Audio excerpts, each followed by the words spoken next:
Newsline. Thank you, Kate. And now to business news with Miriam Robin. I hear Optus is in hot water over its most recent advertising campaign. It is. Optus has been fined $179,000 by the ACCC for misleading advertising, which is in breach of the Fair Trade Act. Now, the ACCC handed down its verdict yesterday and claimed that several ads, which ran last year, suggested that the maximum fee for a mobile phone package was a $49 maxi cap, but in fact this was the minimum that people could actually pay under that package. Now, the same ads also implied and stated quite regularly that customers could use their credit to call anyone, but only certain types of calls would be covered by this credit. Optus has elected to pay these fines without admitting guilt, and they've decided not to take the matter to court. They've released a statement saying that they don't believe their ads are misleading. Is this decision likely to change the way that mobile plans are advertised? Not really. Such advertising is extremely common in the industry, and for a big company like Optus, $179,000 is really small change for what could be quite a successful campaign. Just to illustrate the point, it's not the first time that Optus has been in trouble for this sort of advertising. In February this year, they were before a federal court, which actually sided with the ACCC in finding that their unlimited internet plans weren't actually unlimited at all, and that was also false advertising. As we can see, this hasn't really changed their advertising practices in the slightest. And what's the ABS released? They released the wage growth figures for the 3 months leading up to March. Now, the markets and economists largely expected the rise to be in the figure of 1.1%, but the final result was actually 0.8%, which is significantly lower. And now this might sound like really bad news if you're trying to negotiate a pay rise at the moment, but there is a silver lining. For one thing, the RBA, in the minutes that it released earlier this week, said that they were really concerned about rising inflation, and they were looking at a rate rise within the next months or few months to sort of try and deal with that. Now, this latest sort of figure kind of makes that a lot less likely to happen and could mean that we face lower interest rates. Thanks, Miriam. And now, international students are a huge source of income for Australian schools and universities. It's our third largest export industry, bringing in $17 billion each year. We also rely on Australian-trained, overseas-born graduates to fill skill shortages in dozens of industries. But when the time comes to apply for skilled migration, students are finding that the process is complex and unfair. Tamsin Byrne reports.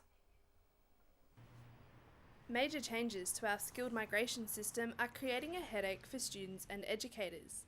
A federal government review of the sector aims to reduce students' migration risk, but international students are a valuable source of skilled workers.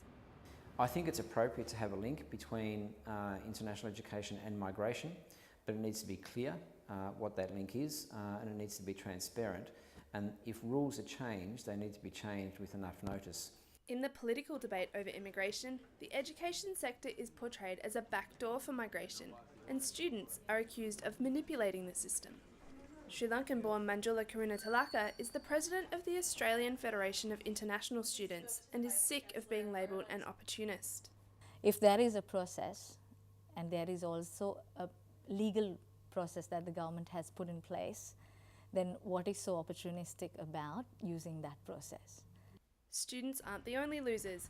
Australian businesses rely on highly skilled, locally trained migrants to fill skills shortages in a number of industries. We would like to see much less chopping and changing so that it is a system that becomes clearer, is readily understandable by both students that are looking to participate in it, by employers that are perhaps looking to take advantages of what the education and training system is offering. I think no doubt it is an area that could do with a much simplified approach, no doubt about that. The federal government is considering these issues in a review of the international education and skilled migration programs. But while immigration remains a hot political potato, the system will continue to be manipulated for political gain.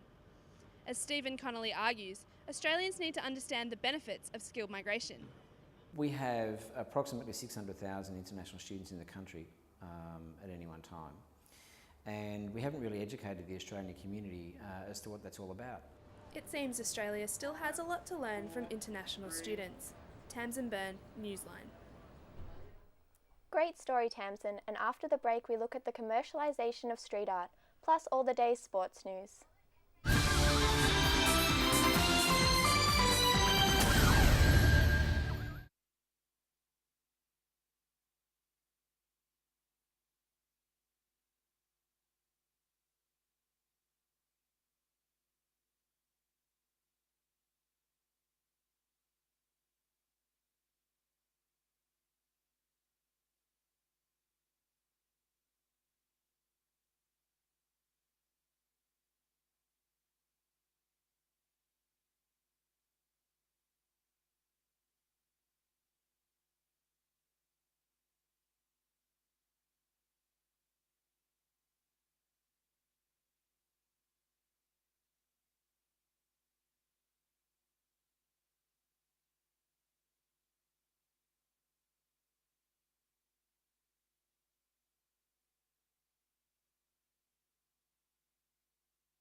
Welcome back to Newsline.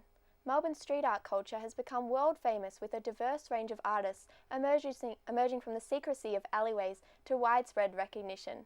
But with brands trying to capitalise on this success, I went to find out if street art has lost its edge. Street art has long been associated with the ideals of non-conformity, with artists doing art for art's sake. What's so special about particularly Melbourne street art is there is no filter, and it is really medium open. But along with success comes commercial interest, and big brands are seeking to bask in the coolness associated with street art. For example, Asahi Beer is sponsoring Secret Wars, a live street art battle. But is this robbing street artists of their cred? Well, in street art, artists do battle with one another.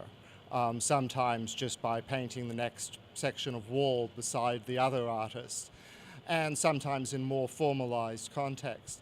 And Secret Wars really packaged this whole idea and brought it down to an area where you could get a couple hundred people watching two artists paint a wall.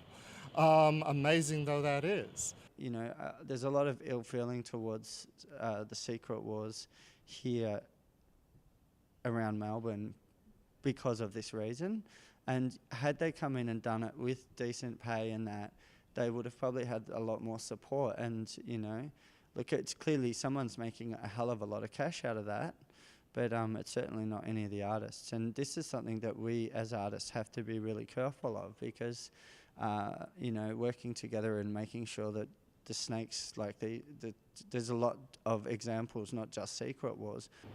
Street art came about to thwart the establishment, so why is it now all about brands and money? the brands have decided they'll, rather than trying to interrupt people or annoying people, and given that everyone knows how marketing and advertising works, there's no secret to it anymore, the idea is that, well, we need to become somewhat emotionally linked to consumers. We need to become a part of their lifestyle. So just like you might develop your own self-belief or interests or activities, brands want to be a part of those, not just something that comes along and stops you and tries to sell you something. And that's the secret to a lot of what these brands are trying to do. They keep the selling at a minimum. We've got this privatisation of the spectacle happening here. I mean, people used to want to find the street artists actually doing it live, or feel that they've just missed them, you know, and that this was a very new piece, or like the piece behind me, oh, that's been here for ages. There's been that element of the sort of the spectacle and engaging with the city is going to be lost through this. Secret Wars was asked to comment but declined, stating, "We only allow the Secret Wars production team access to the artists and events for filming purposes." So is street art moving from the illegal underground to the mainstream? You could say it's quite similar to hip-hop culture.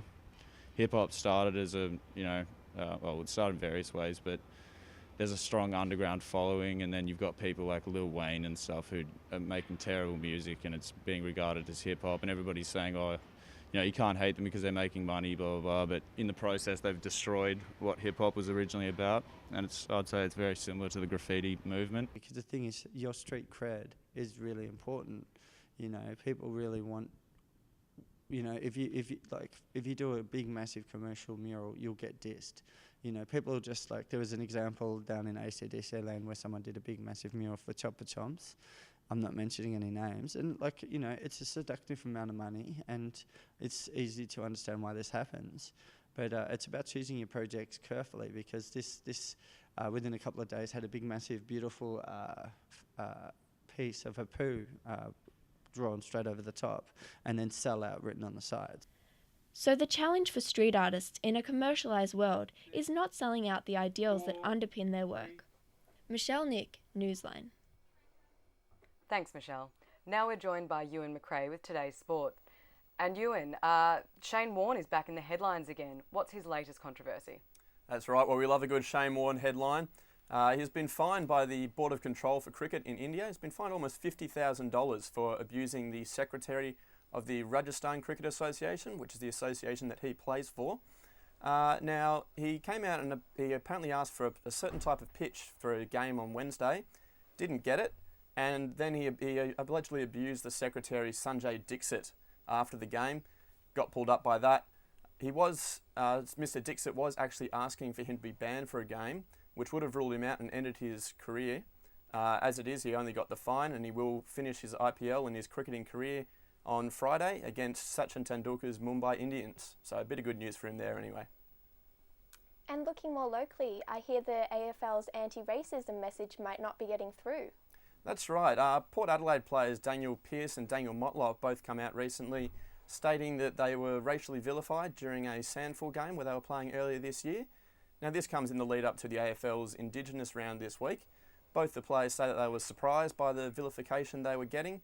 They also said that they were done by naive and ill-informed people, and that they had pity for them.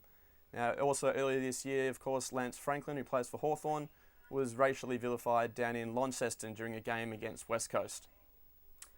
Well, in slightly better news, we could have another Aussie in the English Premier League. Tell us about that. That's right. Well, Socceroos goalkeeper Adam Federici, who plays for Championship side Reading, they've managed to progress through to the final, and if they have managed to beat Swansea in a week's time at Wembley Stadium, he'll be moving up to join Mark Schwarzer in the goalkeeping ranks in the Premier League. Now, Adam Federici is also considered a very good chance to succeed Schwarzer when he retires, having represented Australia 3 times and been the backup goalkeeper in last year's World Cup. Thanks for that, Ewan. And now today's weather. Partly cloudy and 18 in Melbourne today, cloudy and 18 in Geelong. We'll see the same weather tomorrow in both cities, cloudy with a maximum of 19. And that's all we have time for today on Newsline. Thanks for watching. And I hope you can join us again tomorrow at the same time. Have a great evening.